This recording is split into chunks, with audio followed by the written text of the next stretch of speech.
eu de asta ți-am spus că we burned out. Noi am ars and noi deja eram pe fum, mai ales când COVID a venit, deci în 2019 noi eram acolo, sus. Deci noi gândeam expansie, noi ne gândeam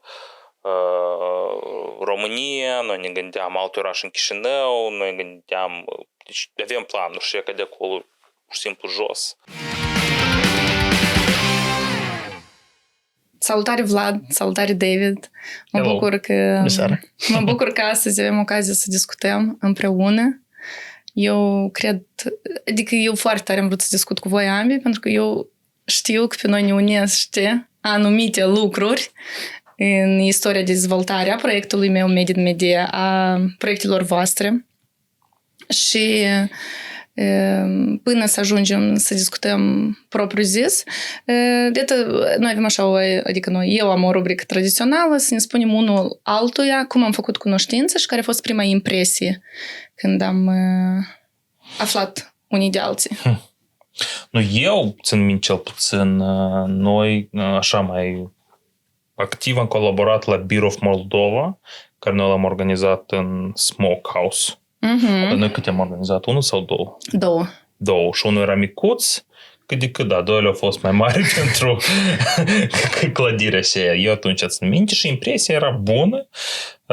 Se simțea că era un startup cu suflet made in MD, pentru că încercai totuși să promovezi cultura asta de drink local, eat local, buy local, tot local.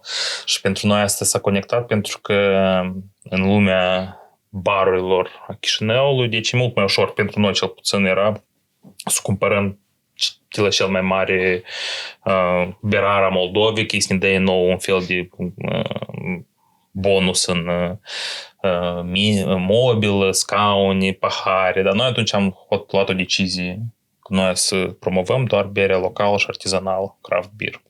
Și pe această bază noi ne-am conectat. Noi ambii susțineam producătorii autohtoni. Da. Cu succes, aș spune eu. Cu succes am susținut. Eu tot așa cred. Iar trebuie să ne spună mulțumesc. Ei, periodic eu îi amintesc lor că trebuie să spun mulțumesc. Da. Că n-ar fi rău. And you? How did you meet? How did we meet? Yeah, with Daniela. Absolutely the same story. I mean, we met together. So it was, Beer of Moldova. We started, before it was called Beer of Moldova, at the first tasting of different types of beers, which had not just craft beer, but beers from all over the country. And I got asked at the last minute to participate in a jury and had a lot of beers over the course of the night. It was a lot. I remember the night ended with the brewer from Pentru Brewery. Very angry. She was angry. She didn't like the system where we were scoring things one by one. She just tell me if it's good or not, and just starts throwing beers at us. And it was very funny, but it was a good time. But then Beer of Moldova, the two times we did it, 2017, I think was the last one, which was the most successful. The big one, cel mai mare, da. It was really fun, really fun. Nu știu cât de fan a fost tot sistema asta în retrospectivă, cum noi toată lumea era și de multă lume. Și trebuie să spunem ce a fost asta, să a fost o degustare în orb a tuturor berilor, că nu era doar bere craft. Până la urmă acolo a fost scandaluri, nu știu dacă ți-ai minte, dar berarii noștri măreți, atotputernici, nu știu dacă trebuie să-i numim, păi ei au vrut să saboteze acest mic get-together, da? Și a spus că noi nu venim și în ultimul moment o hotărât să vină. Da, dacă ți minte la asta mare. Și noi trebuie să schimbăm toate sistemele. Eu ți minte cum am adunat toate berile în frigidierele noastre, să o păstrăm super. Și eu ți minte că turnam la toți, câte o leacă să ajungă bere, dar atunci berea ne-a dus atâta bere, ne-a rămas în sticle. Și era tare haotic, dar tare fain. Deci eu ți minte sentimentul ăsta că există interes mai mare, inclusiv prin faptul că noi eram așa un fel de berar mare și vestit a Moldovei, nu vrei să vii? Nu e nimic strașnic, noi nu ne dăm alături. Și pe dânsa asta într-un fel așa de tare, eu animat, zic, nu trebuie să venim să arătăm și până la urmă au pierdut atunci. Sau la o categorie îmi se pare că au câștigat. Au câștigat, eu țin minte că într-un an noi așa de tare am provocat pe berari, pentru că anul viitor ei chiar au luat în serios ca un fel de concurs. La noi era așa, o degustare. Eu vreau să-ți spun că, nu știu dacă tu știi, Da, în urma acelui concurs Beer of Moldova, în care Jenia de la Lake House, el atunci a câștigat, el a făcut un triple la homebrew și până să l-a motivat să deschidă Lake House, să meargă împreună asta și asta. Mie știi și îmi plăcea foarte mult în degustarea noastră și în Beer of Moldova când l-am organizat, că mulți oameni care se cred conesori în bere, când degustă în orb, și aleg oarecare bere care le-a plăcut și după asta când o deschid și văd că asta e o bere care ei în viață nu ar fi consumată. Așa îmi plăcea momentul acesta de surpriză.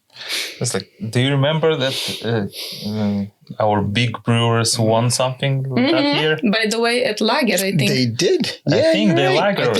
Lager. I think they did. The Lager.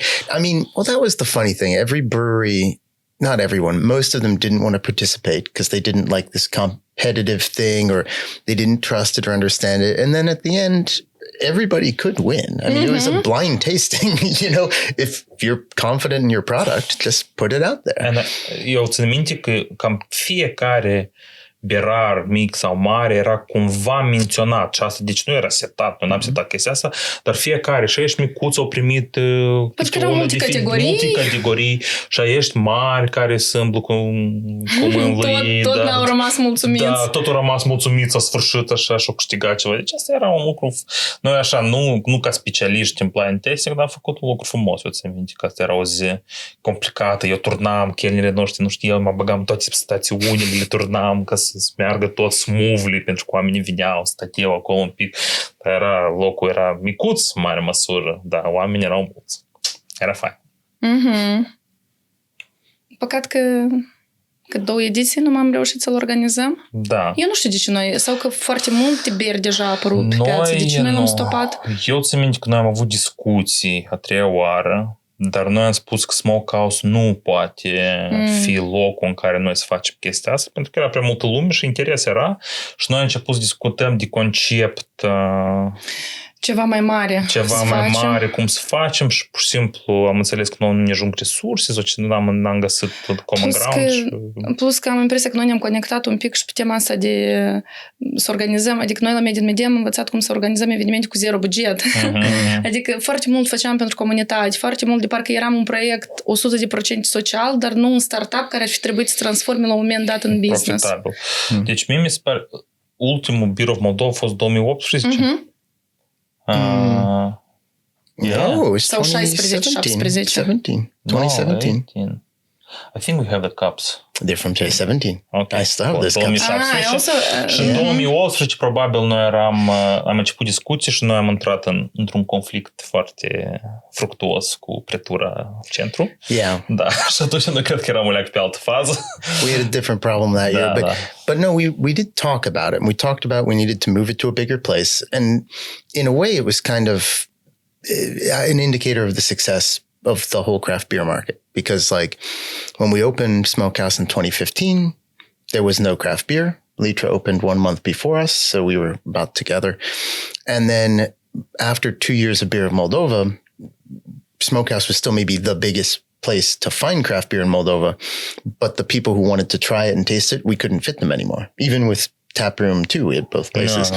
So it was just too big. And so the market's grown so much, like this idea has grown, that it needed to graduate.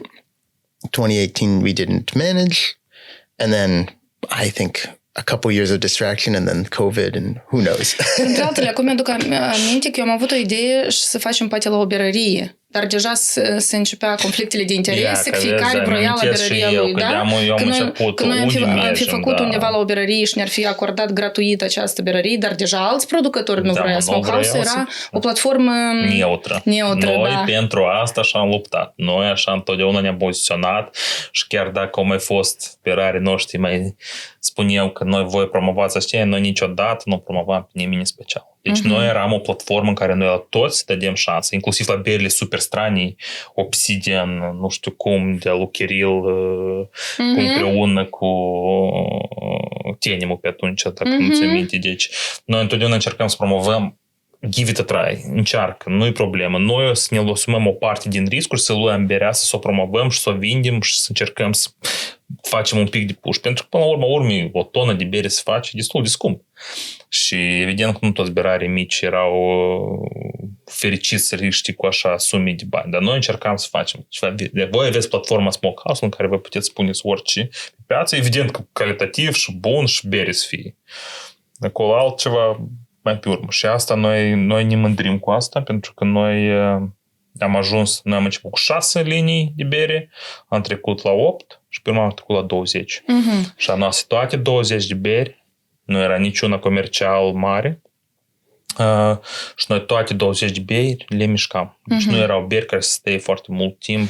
Dacă să dăm un pic de context, că poate există oameni care nu vă știu, sau a priori toți vă știu, dar pentru cei care nu vă știu, voi sunteți foști proprietari, fondatori. Eu sunt Vlad, fost proprietar, fondator a două baruri în Chișinău, Smokehouse, care chiar și până amuia îmi se pare că dacă intri pe Facebook sau Google e top 5 baruri în Moldova, chiar dacă după 2 ani el e mort. Arată indicatorul de asta. Și David Smith, also co-founder Smokehouse and Taproom 27. Da. Noi în 2015 am deschis localul Smokehouse. Eu m-am întâlnit cu David și mai era partenerul nostru Matt. Ei erau de la Peace Corps, fresh out of Peace Corps. De-abia au ieșit de Peace Corps și aveau ideea asta genială că ei erau staționați în Bălți, outside the story, and then erau staționați, eu știu pe de rost zeamă, erau staționați în Bălți și de asta David vorbește engleză, rusă, Matt vorbește română, engleză și nu din cauza că deci asta e filozofia Peace Corps. Tu te duci în comunitățile astea și tu nu alegi limba care o înveți. Deci no one in the right mind o să aleagă limba rusă când asta. Dar David i s-a spus că tu înveți rusă, gata, și el de asta vorbește rusă. Ei erau staționați în Bălți, erau în business development cu tineretul. Și toți le spuneau tineret, că deschideți business, afacerea asta e important, startup culture. Dar de ce? Deja aveți ceva business-uri deschise în SUA sau de unde e mentalitatea asta de antreprenor, de întreprinzător?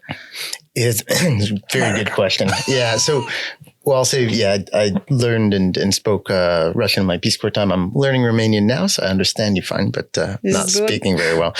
But so Moldova, Peace Corps had a small business development program at the time. And the goal was working with sometimes universities, sometimes schools, sometimes other NGOs that promoted people taking a chance, starting something up, being an entrepreneur, and connecting them to resources. So many of the volunteers, they're generalists. There's some basic training. Some had a lot of experience. Some were CEOs of huge companies in America. Some were out of college with a business school degree, like our other business partner, Matt. But we had a network where we could kind of draw on and help find people help if they needed it.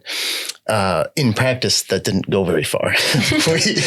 we worked with a couple of really promising, entrepreneurs and companies in Belts, but nobody actually started anything. And the reason they all cited or they closed or whatever, it was always corruption. So. Deci aici era foarte important că ei erau un beacon of hope, iluminau permanent. Spuneau, asta e cultura americană de startup-uri, deci dacă n-ai putut, mai încearcă o dată. Asta eu după asta, peste un an de zile am fost în Silicon Valley și mie asta mi s-a părut foarte diferit de ceea ce avem noi aici.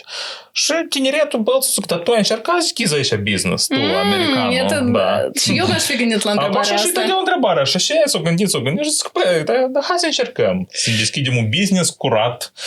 Deci tineretul din Bălți v-a motivat să deschideți... Well, I talked Vlad into it eventually, so... I was a big part of it, but... dar ideea că eu eram deja înrolat, deci foarte mult colaboram cu Corpul Păcii. Eu am fost voluntar aproape 4 ani de zile și vorbeam de teme mai human trafficking, domestic violence, training of trainees și eram conectat cu asta, mai jucam frisbee și funny enough, ăștia doi pe mine m-au găsit nu prin mini Vlad, dar prin soția mea, viitoarea mea soție Olga, pentru că ea tot era implicat în chestia asta și îi căutau un partener, până am uitat aminte, western-minded. Deci, cu viziune mai deschisă. Nu ne-au identificat. Des ne vedem. Ne-am văzut, eram eu, Olga, soția mea și David cu mea, ei ne-au povestit. Deci nu era Smokehouse atunci, era un fel de... Era ideea era ideea socială de a deschide ceva, de a arăta cum asta se face, fără să plătim nicio mită și să trecem tot procesul ăsta și să vedem unde sunt problemele și să le adresăm și să facem asta vizibil ca oamenii și tineret după noi, când să vină, să poată să treacă peste asta mai ușor. Deci asta era ideea. Dar un local sau orice, încă nu era... Noi vroiam un local, dar nu era clar ce fel. Deci restaurant, pentru că în lume se socoate și e corect, după ani de experiență, businessul de restaurant e unul cel mai complicat businessul de lume. Da. Dar asta să venim mai acolo. Și eu țin minte, noi ne-am văzut, am stat de vorbă odată și eu mergeam cu Olga spre trolebus și eu mă uitam, am zis că eu cred că să o fac. Și el s-a uitat la mine. Ok. Și cam asta a fost. Adică deodată ai simțit conexiunea cu ei. Da. Asta nu înseamnă că noi nu ne-a certat cu dânsii în cantități destul de multe, dar noi am simțit o conexiune pentru că mie mi-era foarte aproape idee, pentru că eu eram o voce și sunt o voce și permanent zic, deși se întâmplă lucrurile, deși așa. Și aici au apărut oportunitate să arătăm, să trecem procesul să-l arătăm. Și în retrospectiv, uitându-se, noi foarte multe lumină am pus acolo unde era umbră și asta au născut foarte multe lucruri care chiar au luptat până la urmă cu sistemul ăsta de sur. Și plus fiecare undeva înăuntru vrea să aibă un restaurant. Asta cu siguranță, un local. Da. Și eu vreau. Și eu de-aia nu mai vreau. Nu? Tu ți-ai îndeplinit dorința. Eu încă mai vreau. Eu vreau un local care se numească Mama Răniților. Sure. Te consult gratis, da. Wow, așa experiență n-ar trebui să o faci gratis. Nu... Poate. Pe ești care sunt idealiști, ajut gratis. Pe ești care încă nu sunt zamăgit. You can tell your side how you met me, so... I mean, you pretty much said it all. You said it all. I mean, you said Western-minded there. I guess I wanted to touch on that because what we were talking about is, to start a business, you have to be an optimist, almost an unreasonable optimist. But beyond just being an optimist, you've got to kind of have a can-do spirit. You see a problem and you think, I can fix that. And I'd contrast that. It's not Eastern-minded, but I guess it would be Soviet-minded. And we see this in the bureaucracy and government here all the time, which is anytime you ask about, anything, where's the bathroom? The answer is no. No. No. The answer is always no. Or my other favorite, that's impossible.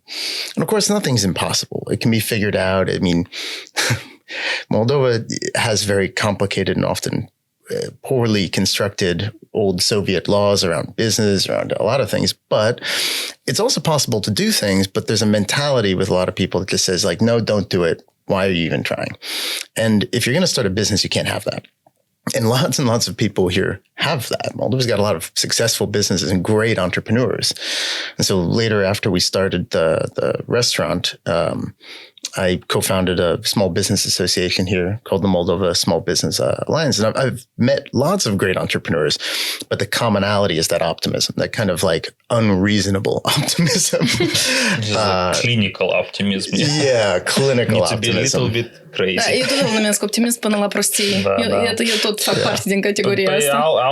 Deci e destul de râs să aud David spun, pentru că eu nu sunt optimist. Deci eu am mentality can do, da, deci dacă eu văd o problemă, eu găsesc moduri, încerc, caut. Vorbesc mult prostii în procesul ăsta, dar caut soluții. Dar ei când veneau la mine cu idei și eu zic nu. Și zic, Vlad, nu, this is stupid. Dar până la urmă găsim, deci era un trio așa interesant de care noi am împărțit rolurile noastre între optimism, cum facem asta, de ce facem asta, deci era tare funcțional procedura asta. Mi se pare de la început complicat, dar pe urmă noi într-un fel am luat un ritm și mergeam cu el și s-a primit. Deci ideea nu era Smokehouse, era startup cafe. Deci noi, eu într-o zi am găsit business planul nostru care noi l-am scris în perioada și el e comedie. Deci, comedy. Deci e comedie. Eu, e comunitate. Deci, până la urmă a ieșit așa cum am vrut, doar cu sub alt fel de context. Deci noi am vrut să facem o cafenea, startup cafe, care noi vrem să așa era numită, în care antreprenorii să se adună, să caute idei, să facă networking, să mănânce ceva gustos și important să găsească unul pe altul ca să poată să continue asta. Și noi ne gândeam, știi, am ajuns de la... Pentru că de ce vine și craft berea? Pentru că înainte să mă întâlnesc cu David și Matt, la mine berea era blondă, brună. Deci nu era asta. Și ei făceau bere acasă. Matt făcea bere acasă și eu m-am ținut de la ei stația și zic că Vlad, vreodată încerca pale ale? Și eu zic, și eu până... Mie mi-era greu să pronunț pale ale. Pale ale with ginger. Pale ale with ginger. It was very good. It was with ginger, yeah. It had ginger, yeah. Și eu țin minte, îl deschide și eu pun și ceacrele s-o deschide. Deci atunci prima dată am gustat altfel de bere. Și atunci noi am început să gândim în modul ăsta că, băi, ar fi bine să încercăm să promovăm altfel de cultură, ceva altfel ce nu mai există în piața Moldovei. Și tot atunci ei stăteam într-un apartamentul lor brainstorming și ei au spus că au participat foarte des la festivaluri gustar, atunci eu țin minte. Da. Și îi spun că noi avem așa un concept de barbecue. Da? Și eu zic, și șașlâc. Și că eu sunt sigur vizitatori care zic, deci când aud cuvântul barbecue, e șașlâc. Dar barbecue, it's not șașlâc. Și aici a început o lecție foarte lungă a lui Matt despre cum se face barbecue. Deci asta e un proces de pregătire cărnii foarte lung. 15-16 ori. Să iau bucăți în istoria Americii mulți ani în urmă erau bucăți nu bune de carne, care de obicei tu trebuie să le arunci pentru că erau prea cu legamente sau prea, spre exemplu, pork butt, nu știu, deci spata la porc. Dar e legamentoasă, grasă, prea asta. Bucăți care la noi nu prea se consumă, da? Nu, la noi acum se consumă. Ele nu se consumă pentru că erau asta. Și acum oamenii săraci ce făceau? Ei luau carnea și o găteau foarte mult timp. Și dacă tu gătești foarte mult timp, ea se topește, toate legamente se topesc, grăsimea se topește, se face tot asta și se face ceva foarte gustos. Și ei m-a servit atunci, deci spun, my mind changed, lumea s-a schimbat cu pale ale of ginger and first pulled pork. Pulled pork, asta e în traducere, și noi am avut problema asta permanent în meniu. Pork tras. Pork tras. Tras de pe oase? Da. Sare în vedere. Prietele, vreau o curiozitate. Eu m-am făcut un podcast cu Kiril și am uitat să mă întreb, el tot a vorbit despre faptul că producea bere acasă. Și am uitat să mă întreb cum se produce bere acasă. Este nevoie de un aparat special ca la samagon? Sau o castrulă, o cratiță unde se fierbe? No, you don't need anything really special. We would make it with, you need a big pot. That's basically the one thing. Big castrulă. Big castrulă. I bought one. It was 35 liters. It was really old from some old school that was selling it. So if you can imagine the school doesn't want it anymore, that's what this pot looks like. Bad pot. But 35 liters. Sit it on all 4 burners on the stove to get it boiling. You need hops, malt, water, and yeast. And yeast. Where do you get yeast here? Well, that's a good question. So Moldova doesn't have a homebrew like store or something to get stuff. So usually you've got to bring stuff in from outside, or you have a friend who makes beer and you can buy it from them, or like professionally, or you can get some stuff like yeast from wine, but wine yeast is not going to make a very good beer. Yeast, drojdie. Da. Yeah. Deci totul spune în... Acolo este un proces. It's a little more complicated, but think of it like making a little bit more complicated tea, and at the end you throw some yeast in, you know? Ok. Yeah. Simple enough. Da. Și deci noi am ajuns la ideea că de bere, de craft. Berea era deja 100% și a venit deja chiar în startup-ul ăsta cafe? Nu, deja deci startup a început să se modifice, să se schimbe în Smokehouse. Pentru că noi deja am început să aducem, toți ne întrebau ce mâncare, de ce nu pizza, burger. Pizza, burger, wok este peste tot. Deci noi vrem altceva. Și evident că eu țin minte primii noștri oaspeți, clienți, prieteni, nu, și asta, nu poate asta să fie așa, nu, și cu berea asta cu flori. Până țin minte, întreabă, beau și, e bere normală, și bere normală, zic, și dată ne bere cu flori, că pe lălare miros de asta. Și peste 2 săptămâni, hop, iară, Și iară. Și eu țin minte, eu, pentru că eram activ, întrebam de ce. Pentru că era altceva. Noi, primul afumător care l-am importat din România, Doamne ferește, asta era un calvar pentru noi. Afumător? Deci asta e un aparat în care tu pui carne și el afumă carne multe ori. Deci el o împli într-un fel de corop, ca să nu știu. Am înțeles că un fel de care unde se prepară carnea? Da, și tu pui. Deci ele nu erau în Moldova. Noi trebuie să aducem unul care nici nu era de grad industrial, era un grad de acasă, să spun, afumător din România. $650 costa. Să-l aduc încoace mai costa încă $250. Și noi eram așa de săraci, așa că aici despre probleme, dacă să vorbim, noi foarte multe poor man's decision. Deci decizii de oameni săraci am făcut în viața noastră de business, de cauza că nu avem capital. Și cumpărați ceva ieftin. Cumpărați ceva ieftin și eu cred că am cumpărat vreo 25 de fritiuze în toată istoria Smokehouse-ului. Mai bine cumpăram una și bună, da? Și asta și dat. Noi n-avem bani. Cât, dacă nu este secret, cât a costat sau care a fost investiția inițială, cine a venit cu banii, a trebuit să luați credite sau ați avut o sumă strânsă a voastră? There is a story here. Initial investment? Yeah. Well, okay. It's a tough thing to answer because it's not useful anymore. Like the world has changed so much in 9 years. Yeah, that's right. I would buy things. I mean, just like plywood, building the restaurant, things that at the time we didn't even think about. It cost nothing. You know, what was 120 lei is now 900 lei. So inflation's been so different. It's just different. But we wound up, we raised some money from kind of friends and family style small business. I think we had about 12 investors initially. Borrowed a little money, mostly from ourselves, I guess, and put stuff in. And we opened the restaurant for something like $50,000. I think a little bit more. No, it grew into more over the first years. We had to reinvest and cancel out some poor man's decisions. No, but sorry.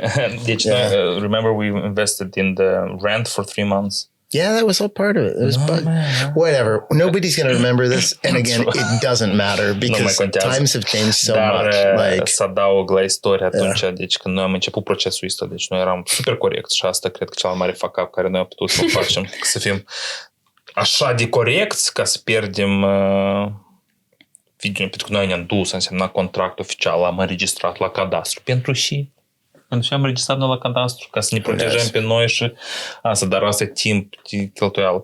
Și noi am plătit 3 luni înainte arenda, am semnat contractul, plătim 3 luni în arenda, care era în euro, 2500, și am plătit, trebuia să plătim 3 luni înainte, în lei, că nu puteți transferi după cursul Băncii Naționale, ca să primim 2 luni gratis.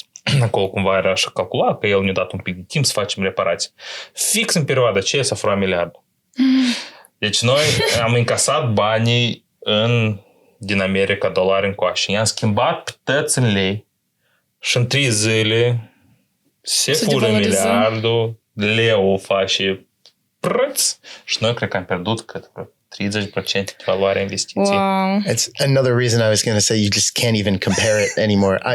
I remember I was buying a vacuum cleaner at some point. It's like a construction one because we're doing construction, need to clean some stuff. I went to the shelf in Super 10 and it was like 2,500 lei or something. I take it off the shelf and I'm walking up and a guy runs up. This is right after the theft of the billion. A guy runs up and puts a new sticker on. He's like, I'm sorry. It's 2,500. Oh no, it's 500 lei more now. It's 3,000. I get up closer to the register. Another person runs up and they're like, it's changed again. It's 500 lei more. 3,500. So it's gone from 2,500 to 3,500. The guy beeps it at the register. The computer hasn't updated. It's 2,000. It's cheaper than it even said. The time was just so chaotic. And prices changed and like it's funny because we were in a restaurant for like 9 years. We don't really imagine how much Chisinau has changed, how much the world has changed, but like our world has changed a lot in that time. Yeah, ours. Dar acum cum ați estima cam ce investiții ar trebui să aveți ca să deschideți? Nu, și asta pentru oamenii care tu ai spus că fiecare în suflet visează să-și deschidă propriul local. Păi măcar psihologic să fii pregătit cam câți bani trebuie. How much to invest now? In a restaurant. I could give a quick answer, I think. Okay. I mean, everyone wants a number. There's no number. There's no number you can make about square feet. There's no number you can make about any square meters, sorry, anything. You need to understand your place, your concept, and what it's going to be. So I would go ahead and say, plan to pay 6 months rent in advance, plan salaries for at least 3 months, at least, like making no money in that imagining. Go to a kitchen supply store, fancy professional one, get a quote for your kitchen, then shop around, find cheaper stuff, but take that one in your budget, and then do whatever you can with furniture stores to get a budget for what it would cost to have tables and chairs. Put that all together and double it. That's probably what you're going to want. E good formula. Nu, asta e corect, pentru că eu nu știu, estimativ depinde cât e de mare, cât îți trebuie, dar eu chiar, dacă m-aș întoarce acum înapoi, aceste decizii de oameni săraci care permanent erau în probleme cu bugetul, că nu ne ajungea, noi creșteam, de aici s-a stricat că ceva trebuie să investim, reinvestim, foarte multe lucruri aș schimba. Deci, din punct de vedere, cel puțin bucătărie, eu aș băga quadruplu mai mulți bani. Deci, pentru că bucătărie pentru noi. Restul, noi cu mâinile, nu cu mâinile mele, că eu cu mâinile nu pot lucra, cu mâinile lui, dar am făcut deci era super funky, super interesant, super frumos și nu asta tare contat, pentru că până la urmă asta, într-o oarecare măsură, a devenit partea Smokehouse-ului, cultura, de că era făcut cu mână și era fain. Da, în bucătărie eu aș investi quadruplu. Dar când ați deschis Smokehouse-ul? 2016. 16? Și când... 15. 2015. Da, 2015. Și din start a luat foc? Din start au venit oamenii? Deci, nu ca așa... Deci, cel mai bun an nostru a fost 2019. Noi eram în profit. 19? Da. Aha. Da. Până atunci n-ați ieșit? 2000, deci la noi, cel mai interesant, toți cred că noi vine bere și la noi sezon trebuie să fie vara. Nu. Sezonul nostru era iarnă. Deci la noi începând cu septembrie până în aproape aprilie noi lucram pentru că oameni cozy, știi, barul era umăr în umăr. Barul era foarte deosebit și am observat că în mod special prietenii mei, adică mie deodată mi-a plăcut, dar poate de atât că eu sunt destul de deschis, voi promovați, adică eu am făcut cunoștință cu voi și după asta am început să îmblu la barul vostru, adică oricum părerea e subiectivă, nu e obiectivă. Dar la prietenii mei pe care îi introduceam, am observat că cei care au avut ocazie să lucreze în work and travel în America, lor foarte mult le plăcea, spuneau, wow, fix ca în America. A cei care nu au avut ocazie, la început au fost mai reticenți, adică le părea că parcă arată, adică inițial, că arată așa mai, știi că moldovenii vor... Dive bar, și parcă să nu fie ca o badâgă unde să bea bere până oamenii trebuie să înțeleagă că de fapt nu, că de fapt este un concept, este o cultură. But it just took some time. It took some time. We got advice at the beginning, which was, if you don't serve zama and borș and whatever, no one will ever come. No one will ever come. And it's like, but everyone does that. I had a friend of mine, actually an American, was here for a short time for some work, but he looked around. He was only here for like a month, but he said, I think there's a weird thing called Moldovanomics going on. I'm like, what's Moldovanomics? And I had already lived here for like 5 years, but he said, well, in America, you have 2 streets will cross. A gas station will open. Then across the street from the gas station, a store will open. And after the store, a diner, a little restaurant. And in time, you have a little ecosystem. They all help each other. You get gas, you get food, you get whatever. So in Moldova, you have 3 gas stations open. None of them have food. So 2 of them don't have a bathroom. And then they all go out of business. And then you just have 3 broke gas stations. And the thing was, this was what everybody gave us advice when we started the restaurant. It's like, be like them. Be the next gas station. It wasn't even burgers. It was sushi and pizza all the time. Sushi and pizza. That doesn't go together. Da, dar ați făcut un mic research, poate asta publicul etaișeană. Unde e limita asta, unde să faci ce aici vrei tu, ce aici crezi ca să meargă și să faci ce aici totuși publicul cere? Adică că voi ați fost un fel revoluționari, asta a fost un risc. Eu vreau să spun că deci noi borș și zamos nu vină. Numai și noi recent la ziua vinului eram în centru și țin că cea mai mare problemă era să cumpărăm un smoker, un afumător de este. Trebuie să-l ducem unul din România, pe urmă să le facem unul aici. Am avut mare noroc cu o doamnă din America, ne-a lăsat aici unul și l-am cumpărat, unul chiar bun din America, care trebuie să-l riva. Mare noroc am avut noi cu afumătorul acela. Și de ziua vinului anul trecut, mă primul prin oraș, eu cred că am văzut 5 afumatoare, stil american, asta și zic, why? De ce noi atunci nu aveam posibilitate? Pentru că pentru mine era important să fie unul frumos, care să poți să deschis, să ia, să fum. Dar noi călțăm de astea care le exploatam foarte tare și le stricau așa de repede. Eu am în vedere că western-minded, open-minded. Deci știi, da, publicul share, dar publicul mai călătorește, publicul mai deschide, lucrurile se schimbă, lucrurile noi apar. That's startup mentality. Deci tu încerci ceva nou. Da. Deci asta nu a fost un research așa că noi... Research-ul a fost așa. Mătul a lucrat 2 săptămâni la Taco Bell. Asta a fost tot experiența de restaurant dintre noi 3. Ei au făcut 2 sau 3 festivaluri cu barbecue și au zis că it's good. Da, unde, în America sau în Belț? Aici în Belț sau Orhei, da. Și au zis că it's good. Merge. Da. Eu am gustat, zic, it's good. Și au zis că let's do it. Yeah, and I mean, you can't just, the most important thing is you can't build a business that you would like. Don't just build something for you. You don't want to build anything you're not passionate about either. But if you're building it for yourself, you're not thinking about your client. Second, don't build it for your friends. They're not like everybody else and they're going to come anyway. So you need to think about your customers. At the same time, give them some respect. People can experience new things. So, you know, what did I learn a couple years in Belts and a bunch of festivals? I learned most Moldovans don't like spicy food. And because of that, we decided we're not going to do spicy food. American barbecue is not spicy. It's got flavor, but it's not hot. And we did have some hot items on the menu, but we do it as a separate and not the main. And I think just to put a pin in all of this, like people would ask, like, what will you do if you can't get zama at a traditional restaurant, whatever. Go around the city right now. You didn't need to translate pulled pork. You can get pulled pork everywhere here now. Everywhere. And we started that. And there was no one. No, not a single like pulled pork place. Not a single, not taco, quesadilla place. No. We had restaurants big, restaurante foarte mari de Chișinău care își trimiteau șefii la noi să mănânce, să vadă ce facem noi așa deosebit. Dar noi pur și simplu facem good food. Deci, bun, și eu nici nu pot să spun că să dau că cea mai bună mâncare în Chișinău, cetățenii americani. Nu, nici asta nu spun. Cel mai bune aripioare, da. Dar mâncarea era... Eu tot sunt de acord. Altfel. Vă țineți minte, eu nu pierdem niciun miercuri.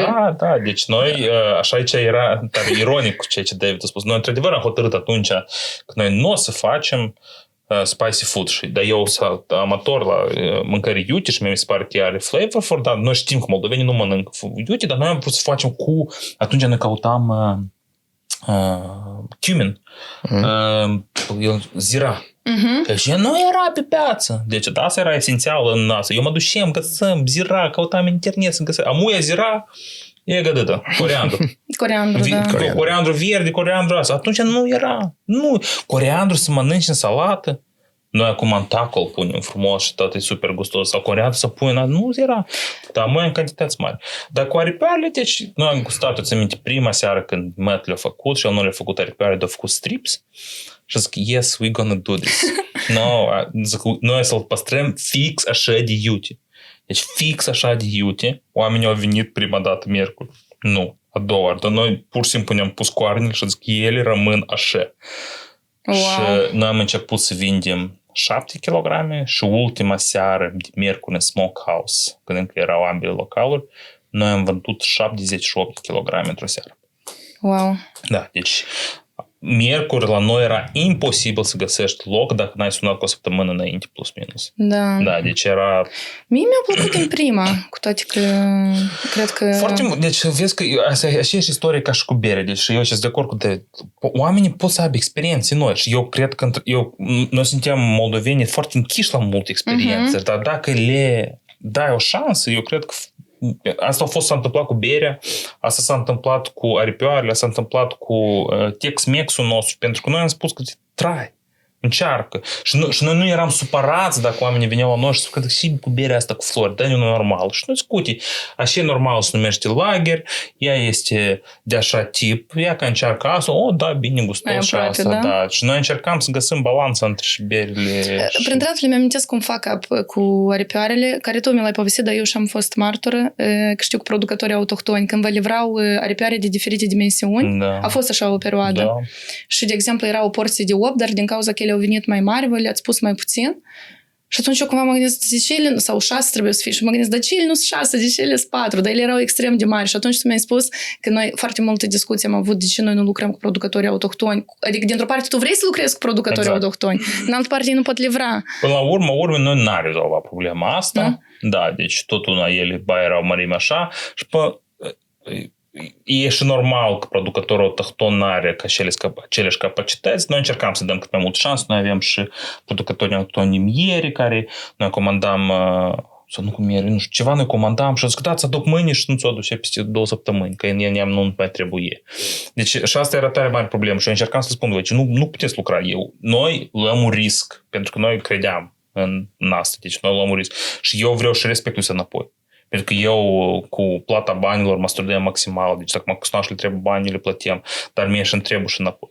Cu aripioarele noi nu avem așa mari producții de pui și mai ales ca să ți le tai așa, dar Sergiu Litra a rezolvat problema asta. Au găsit da, eu nu știu cum, nu l-am întrebat, nu știu dacă sunt autohtoni, știți de ce ești mărim. Da, nu, și la voi într-un final erau de cele mari sau s mai întâmplat că diferite. Nu? Adică totdeauna erau diferite? Da, n-am schimbat. Adică era surprise. Da, nu era tot din diferit. Noi încercam să lucrăm cu dânsi, le spunem despre chestiile astea. Până la urmă, noi am început să le cumpărăm de la un producător și le tăiem singuri. De asta, la un moment dat, erau, cred că, un pic mai. Dar câteodată tot nu veneau mari și totul nu trebuie să le tai ca mărimi. Deci n-a rezolvat problema asta până la sfârșit. Nu știu ce mi-a rămas așa în memorie. Cred că de asta că iubeam aripile. Da, și amă, nu? Trebuie să le guși, că el a luat receta noastră. Da, eu știu, le-am gustat, am fost. Da, recomand. Da. Și berea cu bergamot îmi place a lui. Da. Asta, apropo, tot e un success story. Noi prima bere care am fiert-o cu în colaborare cu Sergiu era bere de Bostan. Da, noi încă v-am filmat, țineți minte. Deci eu nici nu știu dacă tu ți-amintești ce reacție era la berea de Bostan. Deci oamenii întreabă și zic, și asta, și cu compotul ăsta, și pentru și nou, bere din Bostan și cu tine, cui trebuie? Dar noi cu Siroja și cu Matt, pentru că Matt în trio nostru era mai beer entuziast. Și zic, it's a seasonal beer, asta e bere de sezon. Dacă mă e toamnă, noi facem bere de toamnă. Noi ne-am trezit la 4 dimineața asta, litra, mulțumesc. Ne-am dus acolo, 16 ore de grilat Bostanul, făcut toate chestiile astea, băgat, adus și am adus și am crezut că reacția să fie. Și berea era super mirositoare, super interesant, 6% alcool și oamenii sunt like, Dar dacă sincer, pentru mine a fost cea mai gustoasă din toate edițiile de pumpkin. Acum. Pumpkin ale litri. Anume ediția aceea care ați făcut împreună. Pentru că el făcea chestia asta știind că noi să ne asumăm o parte de risc. Deci ce înseamnă risc? Deci noi luăm berea asta, să o vindem, să o promovăm maximal posibil și dacă ceva tot o plătim noi pentru că real. Și foarte des, asta e un bonus, da. Creditul lui Litra, că el tot așa asumat, zic că e ok, putem să o vindem. Deci noi avem foarte bună comunicare la tema asta și noi am vândut-o atunci cât o tonă în aproape 5 săptămâni. Și a doilea an, și nu. Deci trece perioadă, vine de-am decembrie și bună ziua, dar pumpkin aveți? Nu. Și nu o să fie. Cum nu-ți vii? Și că așa, deci, fiecare a doilea client între dar beri de Bostan, am auzit că aveți beri de Bostan. Și zici, a doilea an am făcut-o, am făcut 2 tone și noi am văzut 3 săptămâni. Deci, new things sometimes work, știi cum? Sometimes don't. Noi am avut și ediții rele de bere care nu au mers niciodată, știi, și niște beri brune care noi le-am făcut, nu? Printre altele cu cine? Pentru că eu în afară de litra cu cine ați mai colaborat? Cu Albir, cu Kiril, cu Tenemu, cu... Who we made beer with? Laboratory. Of course, laboratory. Dar tot așa vă implicați în sens că vă duceați, făceați și voi, participați la proces. Exact ca... Și cam ăștia picuți care au avut... Stas. Elvis. De la Elvis. If I could take us back to the wings for a sec. No, I won't dwell on it, but we're talking about mistakes and stuff, right? Oh, really? So I guess hearing you talk about that, I thought one of the kind of biggest mistakes we probably made was early on. So I said, you don't want to start a business for your friends, you know? But it took us quite a long time to understand the value of what we were producing. And partly that's because we were the first to make a lot of these products. So we're, our wings are, you cook meat for 14 hours. It costs a lot more than tossing a burger on the grill, like a lot more. But we were competing with restaurants who didn't do that. So we always wanted our price to be competitive with people around us. And then we started doing quite well. But it took us way too long to realize that if you're providing a really quality product, your customers are coming for that. They're not just shopping on price. They're not like, is this as cheap as Andy's? And so it took us too long to realize that our customers were less price sensitive than we thought. And this was really important because, it got us into a cycle where we were doing very well when we were quite busy. And then you have down season, August, everyone's on vacation, January, everyone's broke, and then it's like, ooh, wow, that hurts. And then of course, once we got into COVID, what happened was the whole business didn't have the flexibility built into it. Yeah. And I think it took us a long time to realize, and we did in let's say 2019 and we're putting it together. But like when you bring in new things, it's hard to put a value on it. And you need to always test that with your customers. Like, make sure that you're getting compensated correctly. Because, like, our wings were expensive to make. Like, the material that went into that was expensive. Da, deci dacă eu aș... Plus all the deep fryers. Da, dacă eu aș avea un regret și cel mai mare fuckup care noi am făcut, după părerea mea, este că noi n-am avut grijă de noi. Din punctul ăsta de vedere. Prețurile. De noi. Pentru că David a spus de value. Deci value la Smokehouse, noi prin sânge, nervi, stres, tensiune am creat-o noi, trei. David și Matt în primul an de business nu prind niciun ban salariu. Deci eu trebuie pe altceva. Salariul meu mediu în toți anii de Smokehouse, bani în buzunarul meu era 6.000 de lei. În lista mea de oameni, pentru că eu eram responsabil de plăți, erau întotdeauna salariații noștri, după asta mergeau supplierii, pe urmă mergea statul cu banca, pe urmă multe alte chestii și eram ultimii noi. Și până la urmă, toate ideile astea care noi acum vorbim, ele veneau de la noi. Noi eram cei care cream și din cauza că noi, că el spune de wings-uri și wings-urile ar putea să fie cea mai mare și profitabilă element a meniului nostru, dar noi în oarecare măsură cumva ne temem, să nu supărăm, să încercăm, pentru că la momentul dat de ce, că el a spus, știi, COVID a spus, noi am ajuns în 2019 a fost super profitabil. Dar înainte de asta, 3 ani de zile, pe noi ne-a bătut așa de tare, noi eram amuș și COVID. Și noi deja nu mai eram flexibili, nu mai aveam puteri interioare. Dar un moment, din 2015 până în 2019 care au fost, adică voi nu ați reușit să vă reinvestiția, să vă întoarceți? Deci, noi acum suntem... We reinvested quite a lot. I mean, we expanded into Taproom. Part of what this is, I would say, is that like every business... Yeah, probably at least once a year, you should sit down and figure out, what are you? Exactly. Are you a startup? Are you a nice small business? Are you a growth company, are you a company that's going to go back to a startup to grow more, but what are you?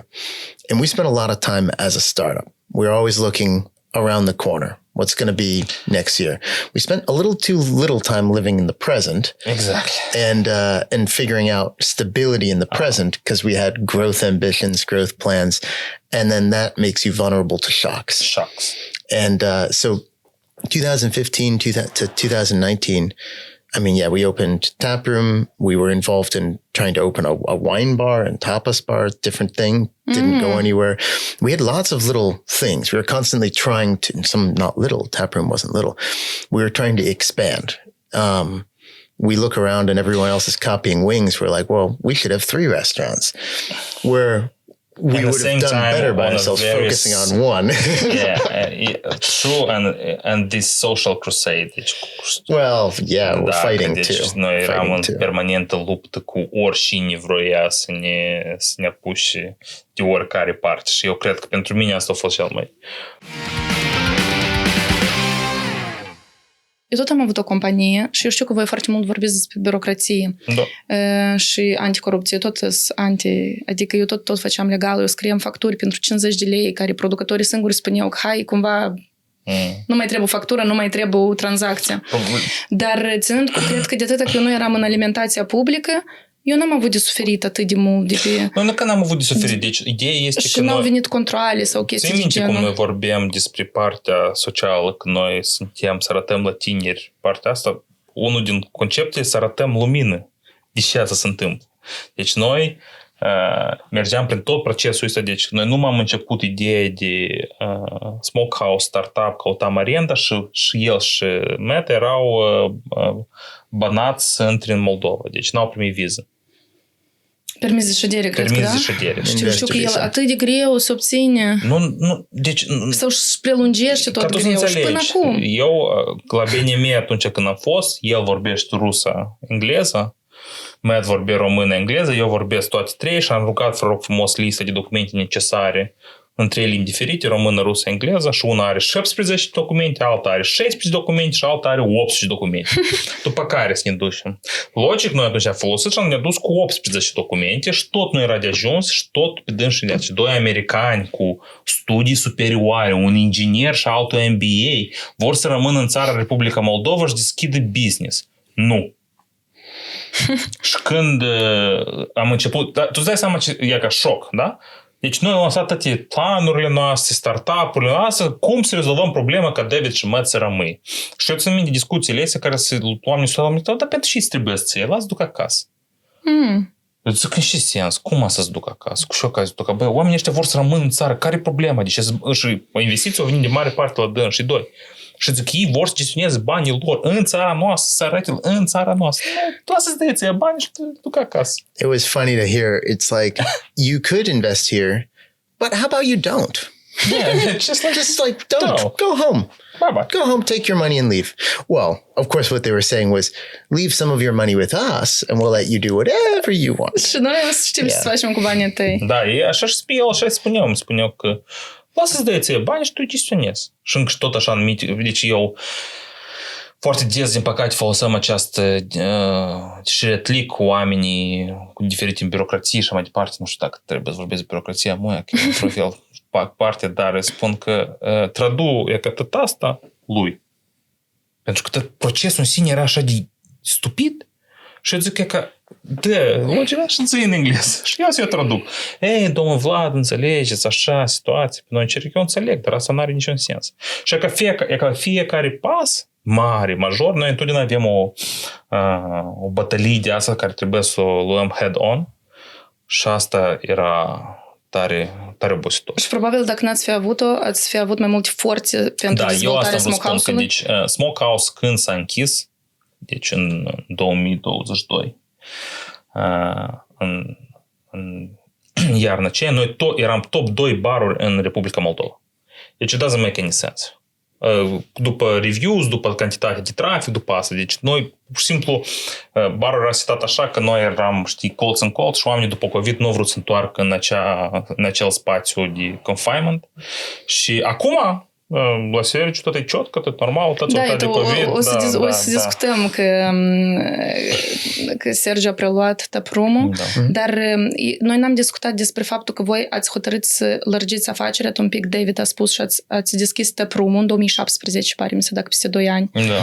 Și vreau un pic să-mi explicați, pentru că eu, cu mentalitatea mea din Republica Moldova, eu n-am fost în America, eu n-am înțeles sensul la Taproom. Adică mie mi-a fost greu conceptul la Taproom să-l înțeleg. Și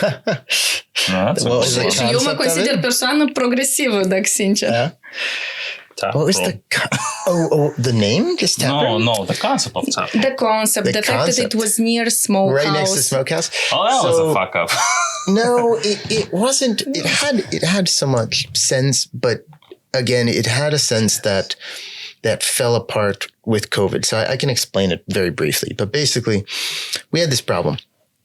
Smokehouse was overfull. Completely overfull every day. We had the opportunity to rent this location right next door. It's small, but it shares a wall. And it had the possibility of solving one of our biggest problems, because we had grown from 6 types of beer to 8 types of beer. But we were still storing kegs underneath the bar. Most bars do this in Moldova, so they're chilled by a line, like a refrigerator. It's expensive, but also they expire pretty quick because it's hot. They're stored warm. So we could only have a limited amount of beer. We could not have more than 8 types, and they'd expire pretty quickly. So if it was something not really interesting, like not as many people liked it, it would go bad and we'd eat the money. And we saw ourselves in a competition at the time to have the best selection of craft beer in the country. So to do that, we needed a way to refrigerate the kegs. So Taproom did 2 things for us. Part 1, we could build a walk-in fridge that would feed both bars. Part 2, we had overflow seating, which meant when we were too full in one place, you could go to the other, or if you just wanted a bar and drinks and not as much food, great. And then 3, we had more of a storefront where people could buy stuff to go. And some of that worked. The overflow worked, the beer worked. The store, we didn't have any parking around. You couldn't just stop by. But back in 2019, we had realized this was now, we were suffering from our own success. People were complaining that the problem with Taproom was that we didn't have all the Smokehouse food. But the kitchen wasn't big enough to do both. So we designed a kitchen. It's there now if you want to see it. We didn't build it until last year. But in 2019, going into 2020, the plan was to add a kitchen, and we'd segment them differently. Instead of restaurant and bar, we'd have restaurant, pub, and more of a fast casual, slightly faster food, pretty much like it is now, you know? And we thought they'd cater to 2 different groups of people. People in Smokehouse sat a lot longer, on average like 4 or 5 hours per table, where a Taproom was faster. And so side by side, we had the advantages of a common kitchen, common storage, all this stuff. But we had enough demand that we could service 2 places. And it seems weird, but like a lot of restaurants in the US wind up like this. They start in one room and then they expand into the next, and they expand and eventually you're walking through this maze of funny rooms. But then COVID hits. And what COVID did is it destroyed the demand. Without demand, we just have 2 rent contracts. And that's a really different idea. Pentru ce? Pentru mâncare, pentru local, pentru berea craft. Îmi pare că poate de atâta, adică sau nu știu asta. Daniela, cine o să-și cumpere bere? Deci asta și ideea. Noi de la început vorbeam că are un succes. Deci la noi nu era problemă să vinzi o bere cu 80 lei paharul pe atunci.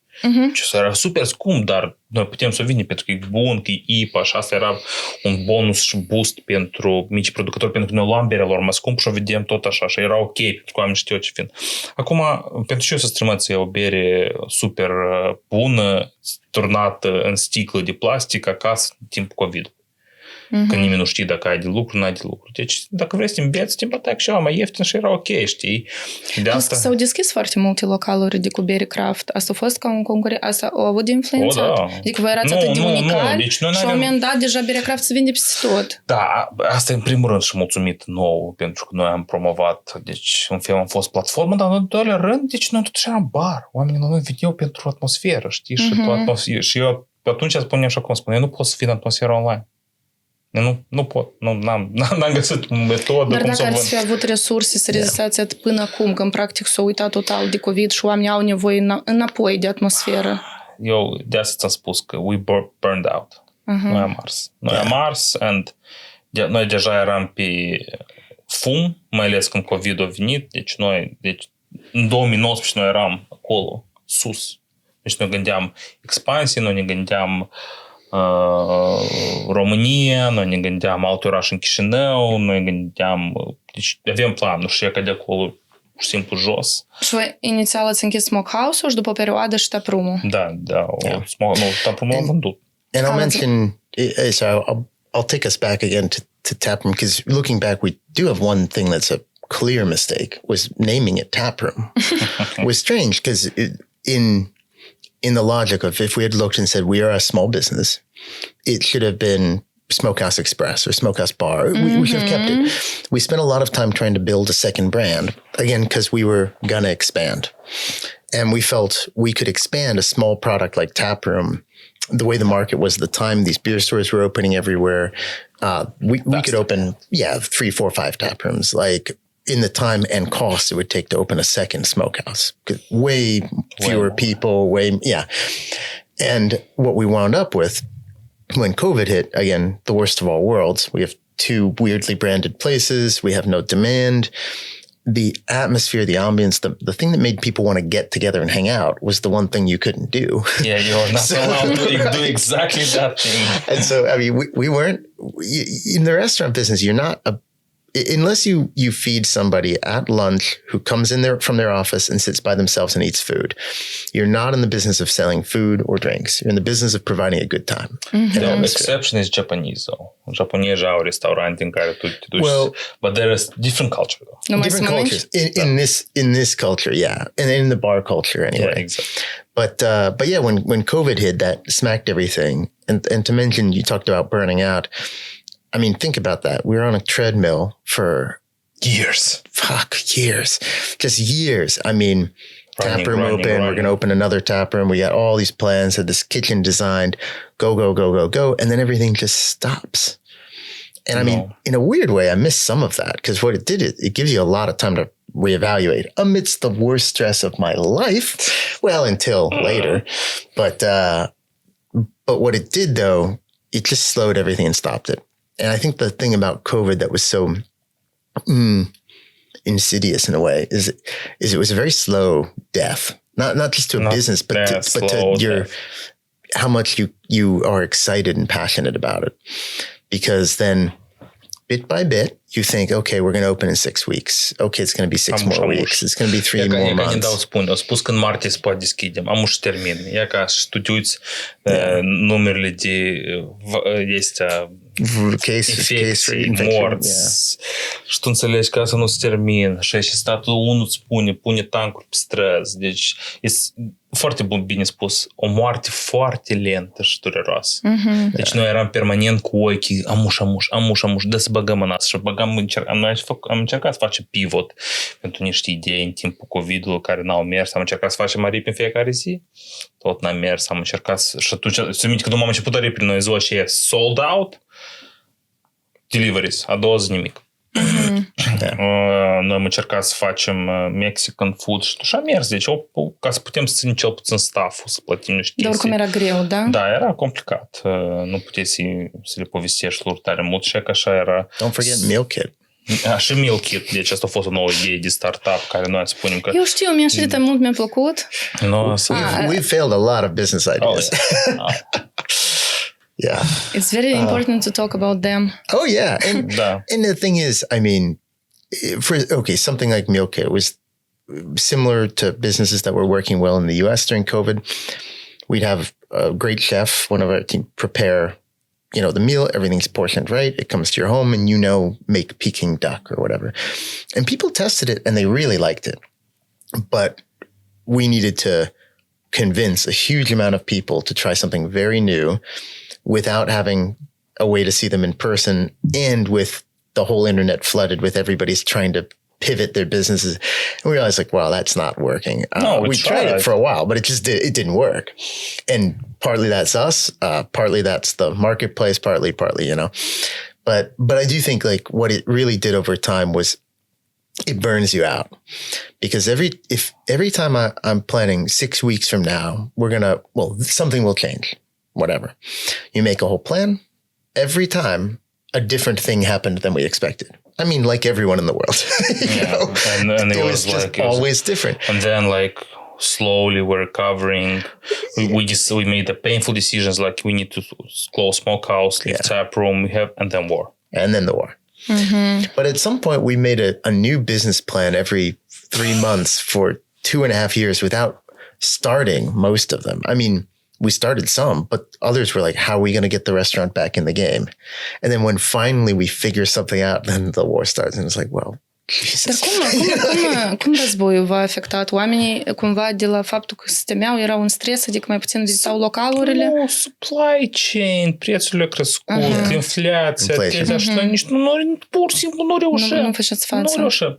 Și nu reușeam să ajungem din spate, tot stresul ăsta și permanent trebuia să... Deci, oamenii ridicau prețul, trebuia să ridicăm prețurile, oamenii n-au bani, trebuie salarii. Da, atunci prețurile tot fluctuau. But it was, the direct impact on the business was inflation and prices. Mm-hmm. The rest of the year became a game of trying to play catch up with it. And I like to point this out to friends sometimes. Right now, go to a restaurant in Chisinau that opened in the last 6 months, and then go to one that's been there for the last 3 years. You'll notice the older restaurants are cheaper, almost always. And that is not usual. Usually new market entrants have to try to come in a little cheaper. What's happening is, when you have people coming to you all the time, it's very hard to raise prices without making people mad.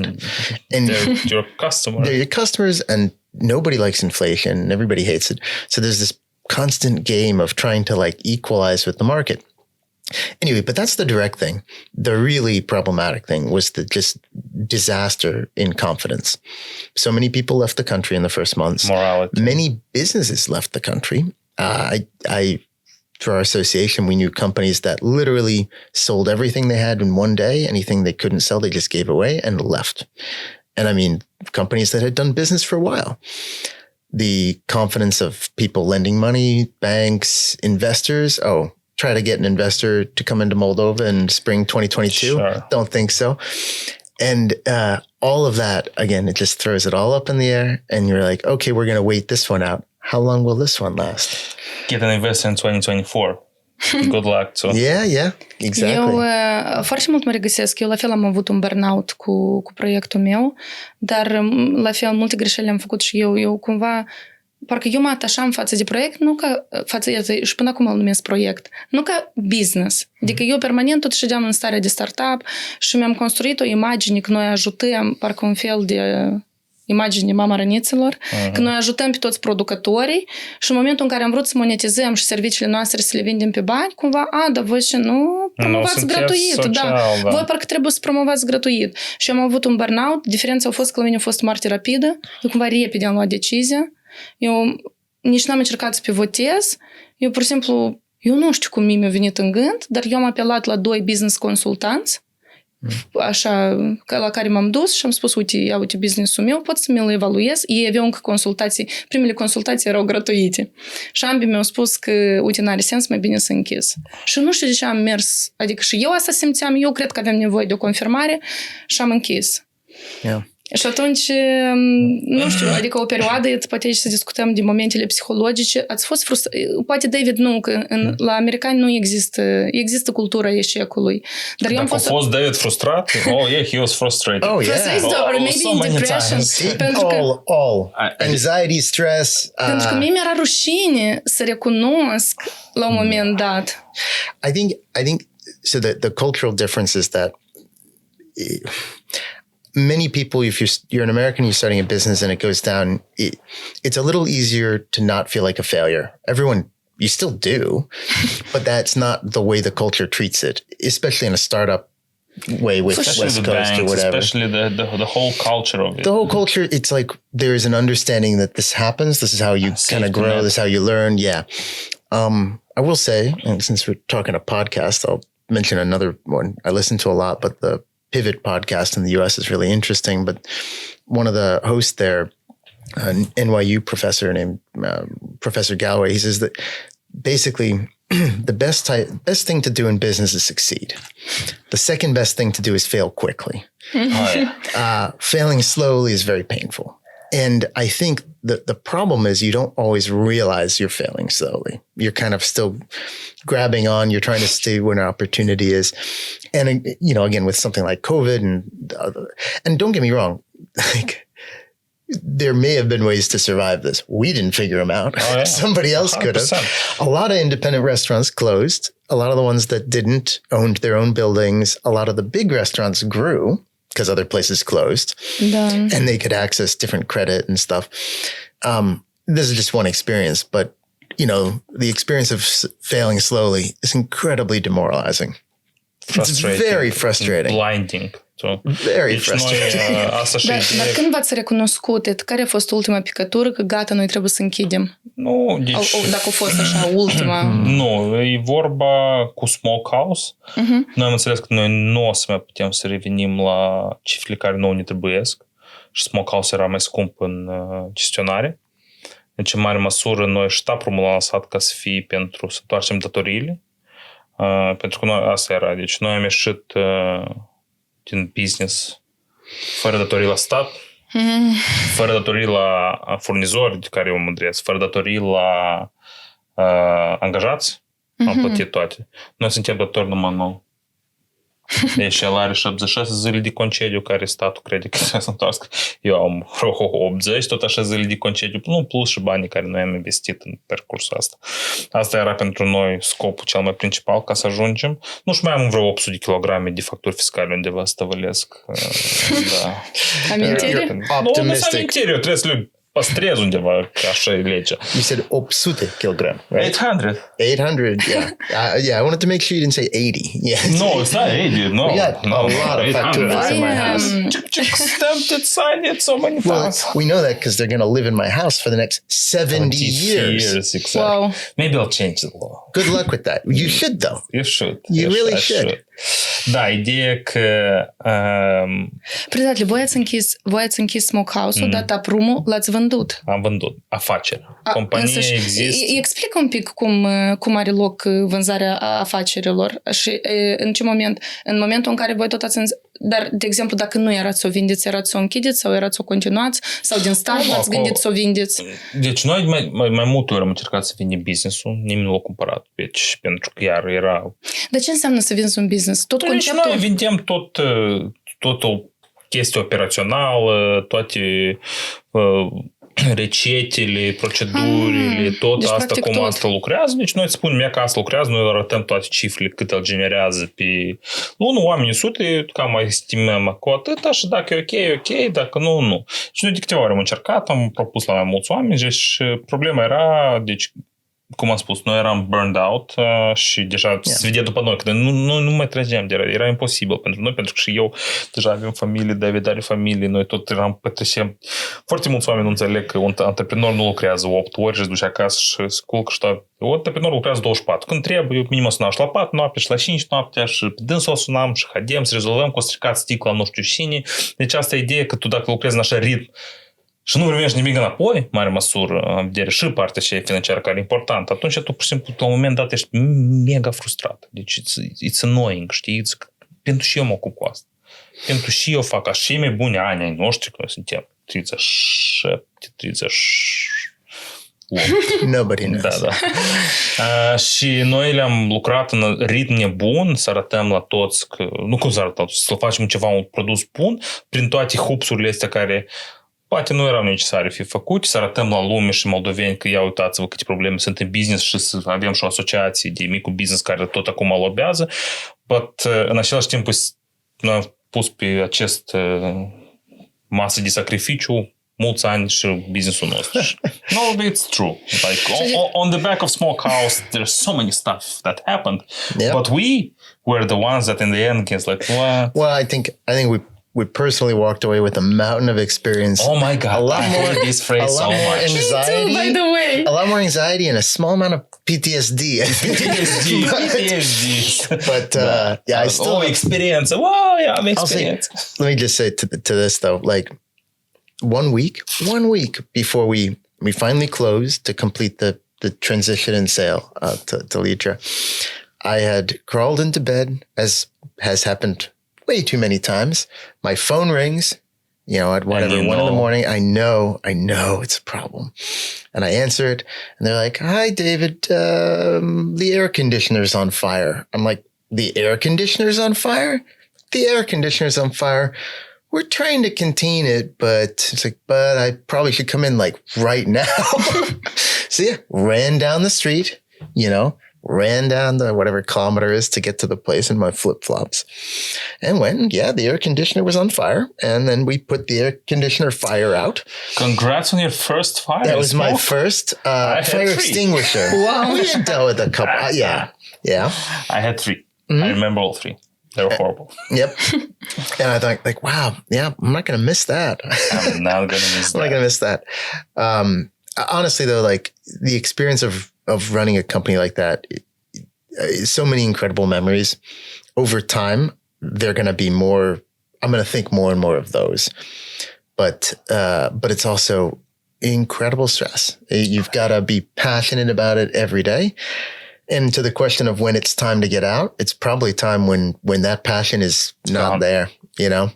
And it's not there, You lost the thrill?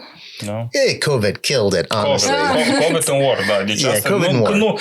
Ideea, Before that, în anii, deci eu la un moment dat am început să am așa o chestie care eu făceam. Eu în fiecare vineri seara eram acolo de la 6 până la închidere. Deci ca... Deci, sunetul în restaurant, un bar plin, eu nu pot să-l explic. Deci asta muzică pentru urechi. Pentru mine era o muzică, deci era permanent ceva, mișcare, flow, oamenii erau să zâmbiți, să râdeau, să duceau, făceau cunoștință. Deci sunt așa de mult lucru frumos. Și eu totdeauna spun, deci vineri seara eu eram super happy. Chiar dacă eu atunci făceam 20.000 de pași, turnând bere și asta, și eu eram super obosit fizic, dar eu chiar primeam plăcere. Dar ce facem eu până la vineri seara? E ca asta nu. Nu era mare plăcere. E ca asta nu. Deci toată birocrația, probleme organizatorice, focuri, controle, război, COVID, decizii permanente în stres regim. Deci asta pe tine pur și simplu te roade. Și într-un moment dat noi eram ok. Și noi în 2019 chiar am văzut într-un fel că s-a balansat heavy stress, heavy work with succes, profits. Noi am început să întoarcem banii care am avut din întors, noi ne gândeam și asta pentru era, deci asta era partea cea beneficiară.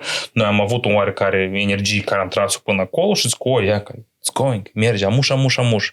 Și COVID, război. Prin datele, dar cu personalul ați avut probleme. Știu că una din, cred că cele mai întâlnite, pentru că o rudă de-a mea în trecut, prin anii 90 au avut un bar și eu știu că furau chelnerii, barmenii, nu știu, încercau să facă... Adică știu că asta e super dezvoltat. Nu știu dacă s-a avut așa fuck-up-uri cu personalul. Let me take this a different direction than you're thinking of, but one that I think also speaks to something going on here. We had a lot of problems. We had problems with people stealing. We've had problems with a lot of stuff. We've also had some incredible people work for us. It's a balance. Even great people, managing people is difficult. We both learned it as we went. We made some mistakes. We did some things better. I think the one thing we found most challenging, though, over time was finding good, let's say, middle management. Somebody who's an experienced bartender or front house manager who would be able to make decisions without the owners, have new people, manage different things. And part of it is just kind of the nature of how this works in Moldova is a lot of people leave. A lot of people get their experience outside the country. A lot of them get it here and then leave the country. And I remember distinctly sitting at Smokehouse one night, having a beer, waiting for some friend to come in. And a guy sits down with a foreign accent. And I was like, hey, where are you from? And I'm from Ireland. I'm like, oh, cool. What brings you to Moldova? It's like, I work for the Irish Restaurant Association. I'm looking for employees here. I'm get the fuck out of my bar. But it was like, there was always this turning door. And this is always true in the restaurant business. But we had some employees, some team members, we were with us like 7 years, like some of the longest, like 5-7 years. But we always had a turnover, especially in this 134. Yeah. And it's the middle management area was toughest. 134 de angajări și concedieri. Wow. It was super hard managing people. Yeah. David, ca întotdeauna, e optimist. Eu am învățat lecții negative despre fuck-ups. Part is what I was saying. That's not optimistic.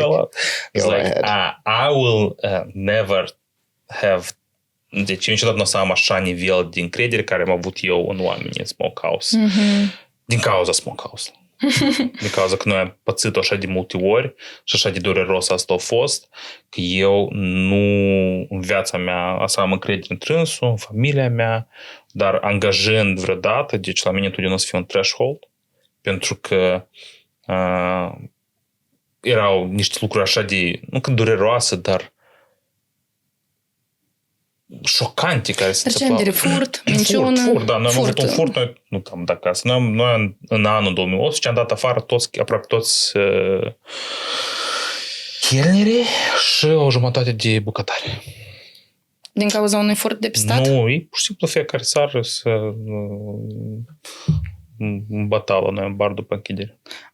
Din cauza la petrecere? Petreceri dintr-o săptămână, 6 zile. Nu, eu nu devalorizez asta. Într-o săptămână noi ne-am uitat 6 zile din 7 după închidere erau acolo cu prietenii lor. Nu furau bani, dar furau bere cantități mari. Am crezut că pur și simplu foloseau localul ca ei stea. Nu, ei se stăteau acolo. Deci noi încercam să creăm o atmosferă de familie, știi? Dar nu știu cum. Și atunci era anul când noi eram foarte ocupați cu... Took us too long to catch that one. Da, cu bătălia cu pretura, când ne-au luat autorizația și noi aici cu David eram în full war mode, cum noi numim, pe planul de război, cum facem asta și avem încredere că stafful nostru să angajeze și să fie aibă grijă de noi în spatele, că noi suntem acum, facem lucruri importante, dar pentru ei nu era important corupția. Dar voi, ca manageri, v-ați depistat? Eu bănuiesc că a fost prima experiență de manager, de conducerea unei echipe, nu? Nu, și pentru tine. A fost ceva ce ați învățat voi? Poate voi ați făcut momente greșite în... Eu, de exemplu, am învățat foarte mult.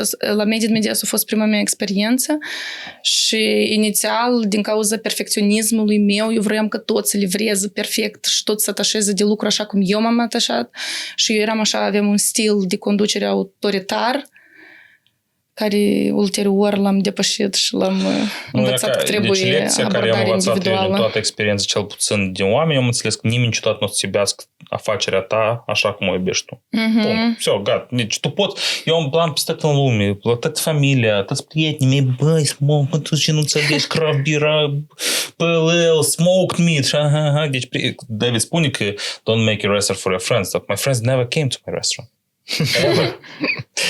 pentru ei asta era deci majoritatea prietenilor mei de la școală de vârsta mea nu vineau la mine și era ok apropo și nici familia mea a zis că băi Vlad încearcă așa și eu nu, că asta e meu și înțelegi, deci pasiunea care am avut eu pentru Smokehouse e doar a mea deci și asta dar eu credeam că toți să facă așa, eu credeam că toți să înțeleagă misiunea Smokehouse-ului, băi corruption, this is bad. Și dar oamenii zic, băi, ori you do business, ori you fight corruption. Știi, like, what's wrong with you? It's like, you can do both. Și eu aveam We did for a while, yeah. Și eu mă atașam parcă era copilul meu, dar în loc să mă atașez, de parcă este business-ul meu, dar nu copilul meu. Nu, eu cred că asta e o chestie de vârstă, da? Mi se pare că noi atunci suntem mai emoționali, mai da driving force, dar asta de că acum, dacă eu aș începe o afacere și nu știu sigur dacă Moldova Încă, cel puțin restaurantul 100% nu, deci nici într-un caz, nici pentru $1.000.000, nu. Wow. Absolut not. Never say never. Oh, come on. No, don't do that. Dar n-am vorbit despre, dacă să ne reîntoarcem, totuși, cum ați vândut-o? Că mă interesează procesul ăsta de vindere a o afacere. Deci, tu vinzi procesele din interior, deci ele setate la tine. Tu cum l-ați găsit? Process of selling the restaurant? Da, deci what we sold. Selling a business. I can talk about it briefly. I mean, so basically, we were closing down or selling. The business was at the end, one way or the other. And it was definitely time for us to leave.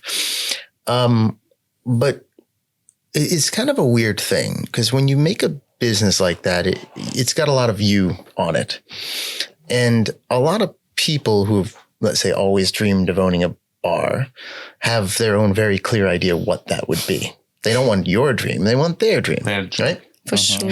And this is especially common in Moldova, I think, because the way you open a restaurant here is just that. You open a restaurant that you build, you create, you come up with. Whereas in the US, like, one of the most common ways to open a restaurant is to buy a franchise. I have friends who they wanted a good small business. They liked the food business. They had no interest in creating a brand, a concept, a menu, a food, employee manuals, POS systems. No. I'll buy a pizza franchise and run that. He's done pretty well. So, if you're trying to sell a business like this, you want to find somebody with that mentality. You want somebody with a bit of a business experience, business mentality that can jive with your concept and wants to run something. For us, that didn't leave a lot of people here. We talked to a group of people, some Smokehouse, like Taproom customers were interested in buying it. We had a bunch of different people had kind of ideas, but eventually it made sense most for a brewery. And the talk with Litra kind of started funny. We were talking about something else, and he was very sad. He was very sad that here we were closing, but the start of the conversation was what made the place work. And because he was thinking of opening a bar, and he showed me some drawings, and I explained that, like, one of the big things that made Smokehouse and Taproom work was the way space was used. It was designed, we designed it to make you meet people you didn't come in with. It was, you're supposed to be collateral. You're supposed to find new people, find new friends. And that's crazy rare in Moldova, right? And so talking through the design, having then explained that we're closing, I think he looked at it and he's like, okay, well, beer, yes. Food, yes. Yes. Let's talk. So we wound up talking about it, and it did make sense for everybody. But I mean, you can go on 999 right now in the business section and find lots of companies for sale. We didn't list ours on 999. Did we? We did. We did. We totally. By the end. I was losing my mind by then, but we did. Deci, mare măsură, tu vinzi procesele, din punct de vedere factură fiscală, tu transferi maximal posibil către companie și în actul ăsta de vindere, cumpărare, contract, gata. Și plătești datorii. Or a lot of people sell the whole SRL. You sell the company over. It just depends on the business and the structure.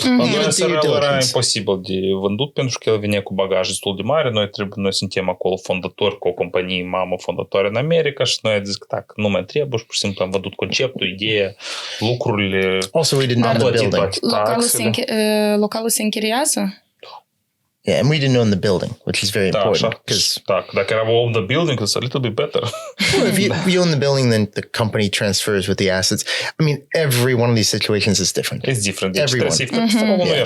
Și atunci voi ați vândut business-ul lui Serghei Litra, care este producător Litra Brewing Company, și el acum a făcut un fel de refresh la local, l-a numit Litra Taproom. Și localul activează destul. Taproom by Litra and Friends. Taproom by Litra and Friends. Tot l-a lăsat Taproom. Da, Sirojică e la noi Shark. El a simțit că este posibilitate și comunitatea care noi am construit-o mulți ani. Practic s-a transferat la el. Și el, într-o soare care mă susținut la susținut pentru chestia asta. El a făcut și noi n-am avut posibilitate. A făcut not poor man's decision, nu decizia asta. El a băgat, serios, a stricat, a făcut, nu s-a temut. o băgat în lucruri foarte importante pentru el și eu foarte tare mă bucur că el merge și asta cred că e un fel de consolation prize să vezi ceva. It still is different, though. Da, e altfel un pic, dar inima e acolo, e ceva ce oamenii se simte linia de autor a Smokehouse-ului, da, e acolo ceva undeva bate, nu știu cât o să bată, cât o să simtă, cum o să transforme deja în local nostru. Dar it is what it is. Asta e, noi am rămas cu tare multă experiență. We've been on a journey. I'm not going to run a restaurant anytime soon. How about you? Absolutely. Deci, voi ați rămas, iată aici tot mă interesează să discutăm despre eșecuri. Ați rămas cu experiență, ați rămas și cu lecții învățate. Eu am avut o dezbatere recent cu o persoană care îmi spunea că nu neapărat eșecul este o lecție învățată. Uneori, prin teoria probabilității, pur și simplu ți s-a întâmplat. Nu sunt de acord, da? Dar noi am învățat tare multe lecții. Eu nu știu dacă noi vrem să mai băgăm, să le vedem dacă le-am însușit așa de bine, da? Dacă noi cu da, n-ar fi păcat că voi ați învățat atâtea lecții, atâta experiență și să nu o folosiți. Wait, no? The question is like, do you have to use it in a restaurant? No, the idea is like... you have so much experience. Why we're not using it again the same... You'll use it for something else. I'm fine with that. No. Running any business is a lot of different types of experience. You learn how to deal with different people, you manage people, deal with bureaucracies. Fire and chemical attacks, but you don't need that in real life. Yeah. I no more chemicals. That was terrible. But in all those years, I only went into the kitchen and actually made food a few times. Exactly. You know? That's all. I poured beer, but that was so the customers could see me and talk to me there and be part of it. Like, that's a different experience. I know how to make a good coffee, but that doesn't mean I'm going to do that as my job now. So you can learn to run a lot of different types of business. Anyway, the experience is not exactly transferable to other things, but it is a lot, and that's going to have to be good enough because I'm done with restaurants for a while.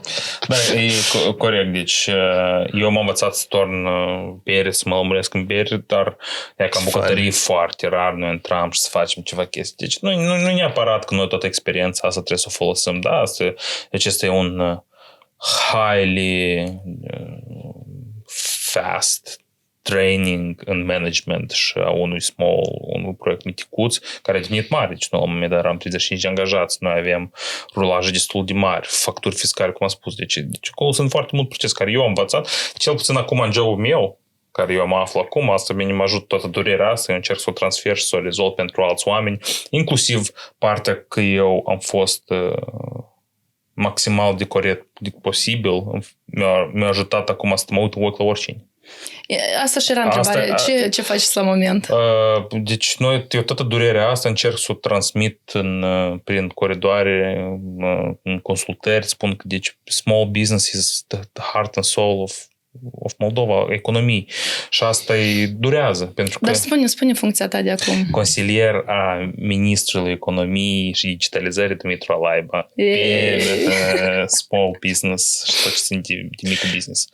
Am un an și am avut succes, avem pașaportul albastru, apropo, una din lucrurile, da, cu mare greu, dar l-au scos. Apropo, ca să înțelegeți că nu mai și-au spus lucruri. Deci, în 8 ani eu am intrat foarte rar în bucătării să facă mâncare, dar noi, în planul nostru, când noi nu am început, ei au trecut prin tot procesul ăsta scârbos, ca noi să putem să facem mâncare în bucătărie. Mm-hmm. Și până la urmă nu am putut, pentru că erau multe alte procese și chestii care trebuie să le facem, dar ideea era că noi trei să fim în bucătărie și să facem pulled pork și să tăiem și să fim... That was the dream. That was the dream. Unde este Matt? Matt este în Germania cu familia lui, el lucrează la o berărie. El deja tot a închis cu business-ul în Moldova. Da, el a ieșit mai devreme, el a ieșit în 2016. Aha, și voi ați rămas în 2. Da, în 2, which was quite an experience. Suntem tare upiorte și până ne-am găsit. I said every entrepreneur needs to be a bit of an optimist, but there are levels. And if there's a level, I'm somewhere here and Vlad's somewhere here. It's like... And we had to find ways. We find ways to get along. No, we get along always. Work together. Ce faci tu la moment, David? Good question. I do a lot of stuff. So right now, I'm active in a couple different areas. Mm-hmm. So as of about 2 years ago, I'm a partner in a craft brewery in town. It's a laboratory brewing company. I would say we make the finest craft beer in town. I don't want to offend Mr. Litra, who bought our business, but that's fine. It's fine. But absolutely delicious craft beer, an American Moldovan company, and cider. Thank you. The only ones. In addition, haven't tried it yet. It's very good. All natural cider. So yeah, come find us, Munchești 77. I also still run I'm the board president of the Moldova Small Enterprise Alliance.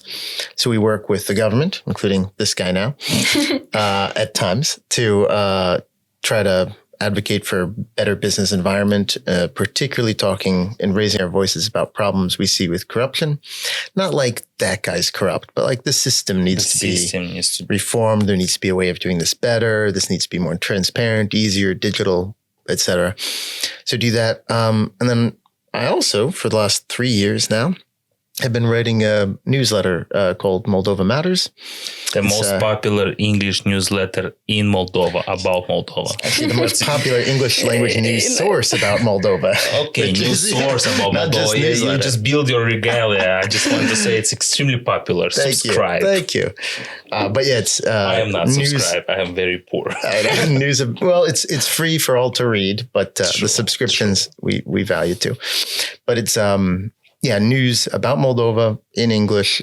Very little is written, or at least was written about Moldova in English. And at this time, it's pretty important that the world knows why Moldova matters. And I believe it does. Mă bucur că voi oricum continuați să parcă să duci suport societăți, comunități. Păi eu asta adică oricum asta rămâne în suflet. Asta este un mindset pe care nu îl schimbi. Ideea inițială a Smokehouse-ului a fost bazată pe asta, că noi vrem să arătăm. Și deci și Small Business Alliance și toate lucrurile care noi le-am făcut private și le-am povestit despre chestiile astea au adus schimbări. Și inclusiv mai departe eu continuu să duc chestia asta. Pentru că asta e o durere pentru noi. Eu vreau să fie cât mai multe restaurante în Moldova, eu vreau să fie cât mai multe cafenele în Dordu, eu vreau oamenii să nu treacă prin tot ceea ce am trecut eu. Pentru că afacerea, antreprenorii, small business, asta este foarte important. Ei angajează oameni și fac oamenii să-și poată să facă o bucățică de pâine. Deci e ok. Asta e normal și noi maximal posibil am fost transparenți în tot ce am făcut noi și asta a adus bine Moldovii, doar că un pic prin siguranță, voi și sistemul l-ați schimbat. Unele chestii noi chiar le-am schimbat și eu chiar mă mândrez de chestia asta și noi continuăm să schimbăm. Și noi ne mândrim și eu mă mândresc cu voi, că vă cunosc. Și noi ne mândrim că ne cunoaștem. Și iată că la final aș vrea așa ca ultima întrebare să-mi spuneți. De ce este important de vorbit și despre eșecuri? De ce acum în societatea noastră se promovează foarte mult în limba rusă uspешный успех? Foarte mult, toți vor istorii de succes care creează atât de multe frustrări și mai ales tot ce se promovează online, tot arată doar partea bună și partea frumoasă. Și atunci, de ce este important să vorbim? De ce cel puțin eu cred că este foarte important să vorbim, să dezvoltăm cultura asta a eșecului, să înțelegem că poate fi așa, poate fi și altfel. Și aceste lucruri au aceeași valoare. Nu, deci dacă eu vorbesc despre mine personal și David pe urmă spune, deci eu văd asta două lucruri importante. Unu, eu sunt așa ca personalitate, I wear my chip on my shoulder. Deci eu întotdeauna și emoțiile mele mi spun și cum eu cred și mine asta câteodată e foarte rău, foarte bine, dar mie mi se pare că este important să spun, pentru că it's no bullshit. Eu am spus așa și gata. Doi, noi ca țară trebuie să înțelegem că nu tot se rezolvă cu o mantra sau cu chestii. Da, tu poți să crezi, dar câteodată unele chestii, ca să mă întreb tu pe mine în 2015, de la ce o să moară restaurantul meu și eu să-ți spun cu un virus global, tu aveți să mă zici că tu ești nebun, du de aici, nu vrei să mai vorbesc cu tine. Înțelegi? Deci nimeni, niciodată nu aveți să planifice asta atâția ani în urmă că o să întâmple COVID. Da? Și noi trebuie acknowledge that. Să înțelegem că asta se întâmplă, lucrurile rele se întâmplă, lucrurile eșecuri se întâmplă și să facem ceva cu asta. Și ca societate noi putem, din domeniul antreprenorial, politic, să facem safety net. o spațiu în care tu poți să cazi și să încerci. Mai încerc o dată. Că pe tine te prindă. Iată asta. Vezi cum și voi atât sunteți dezamăgiți? De exemplu, tu n-ai mai vrea un restaurant? We are burned out, nu dezamăgiți. Okay. Două lucruri diferite. Ok, sorry. Două lucruri Burnout. diferite, da. Și Dar asta tot am e o în vedere, cultură. e important să ai, că eu spuneam înainte de podcast că cineva din America îmi spunea că are 18 failed startups. Da, și atunci eu mă gândeam că eu la vârsta mea aș putea să am vreo 10, dar eu am doar unul și mă țin de el și cred că e cazul de mai încercat și de mai încercat. La noi este chestia asta, că dacă cineva a suferit un eșec la un business, la un startup, nu prea mai încearcă. Nu, bun, eu am avut mai multe încercări de, să zicem așa, business, dar acolo erau așa, știi, cu starne. Dar aici au fost, eu din prima am intrat și prima a început să primească bine. Deci iar, eu trebuie să înțeleg că failul nostru s-a întâmplat la apogeul total. Și o ironie sorții. Asta e așa ironic, eu de asta mă spun eu până în 2019 noi eram top. Noi eram on the top of the world. Și stupid virus. But in fairness, I mean, you said 18. I was like, I wonder if we counted them. Because, I mean, there was columna, there was cafeteria, there was meal kit, there was, we had to launch at least 2 or 3 other things in there. We launched a lot of weird and failed things. The thing is, to some degree, you talk about them because you learn something from them. But the big thing about it is just like,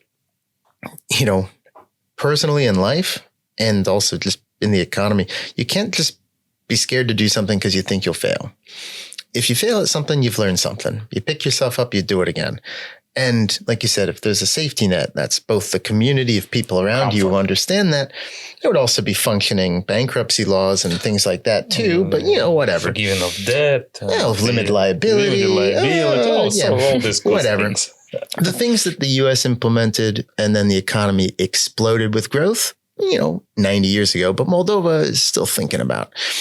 So stuff like that structurally, but also personally, people around you pat you on the back, say, good job, try another, that's how you learn. And you meet most people who've got a successful company, they've got a couple of failures behind them. And if they don't, well, that's usually an interesting person. Or luck. Oh, come on. Or luck. Well, that's the thing, though. Luck plays into all of it. Luck plays into all of it. You got good luck and bad luck. We had a lot of good luck. We were actually dancing on the head of a pin, good luck-wise, a lot of times. And then the mother of all black swans crashed into us. So much bad luck. You see, this is the optimist and the pessimist. It's like the bad luck. There's like the building. Now I can see you both. The stuff is like we had so much bad luck. The point is, you can't control a lot. And I'm of not talking about COVID. Like that's different. You can't control a lot of it. You do your best to cope with what you can, and then with whatever you get out of it, at the least, you learn something and build on. And maybe you just learned you don't want to run that kind of business. Now, could I see myself circle back to a restaurant bar again? Maybe in retirement. Maybe as a hobby. As a hobby. Yeah, maybe I get bored. But like, who knows? Who knows? But really, it does, like, you learn something. That's the most important thing. Foarte mult. And you make a lot of friends. Ultima despre burnout. Voi ați spus că sunteți în burnout. De cât timp și adică v-ați informat cât de obicei durează burnout-ul, cât... I'll let you know when it ends. Exactly. Ok, it didn't I'm sorry. Pur și simplu la mine s-a terminat. Dar eu l-am început de vreo 3 ani. 3 ani a durat. It's been a constant shit show for us for a long time. I think the first couple months after I heard a talk a couple years ago about there's a guy, I think he was from Belarus, but he started a company, it failed, and then he had later gone on and started a pretty big marketing and digital company.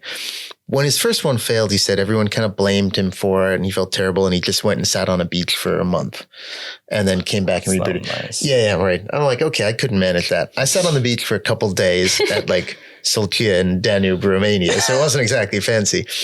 But I did take time to try to reboot. And a couple of months later, much more, I would say calm, it's not the right word, taken steps forward from it. Because you do something every day for 9 years. It just gets in your brain. I just want to say că noi continuăm Smokehouse-ul încă cu noi, pentru că sunt procese, ne sună bănșile, ne mai întreabă niște chestii. Oh, yeah. Da, deci că ultima tranzacție, să zicem așa, s-a întâmplat, nu poate în decembrie. Da? Noi de-abia. De atâta voi și sunteți încă în burnout, pentru că asta nu e un capitol închis 100%. Și încă un lucru important, că eu lucrez deja în altă parte mai mult timp, dar David era ultimul în faza de închidere, deci el e mai burned out ca mine, dar... No, but it takes time. You just go from phase to phase. We'll see. But, the thing is, you find different passions. And I'm passionate about a lot of what I'm doing right now. Talking about this has me tired again tonight. I'm like, God. Exactly. I'm so tired. But I'm passionate about my new projects. And then you find new space, build new passions. For and sure. then you just take a step into a new Kids, thing. remember, we did it ourselves. Nimeni nu ne-a impus. Noi am ales chestia asta și we did it for ourselves. Am făcut-o de mulți ani pentru că noi am crezut, it's okay. We take these chances and we made a lot of good friends, a lot of good memories. Foarte mulți prieteni. And how important it is in Moldova to have good relations. This is very true. He is American. He's like, He doesn't understand this concept. No, I met all kinds of people there. Ok, thank Anyway, you. Thank you. for the... So, eu sper că oamenii o să înțeleagă engleza, română. A să înțeleagă precis că urmăritorii sunt de ăștia care știu engleză. Merci. Merci. Succes. No. Merci. Da, asta e foarte bine spus. Succes la toți.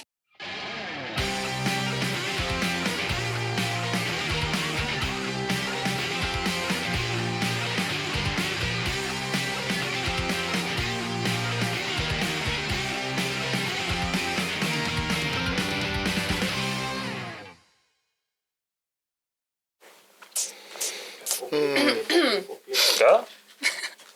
Nu știu că la mine și vocea se așează.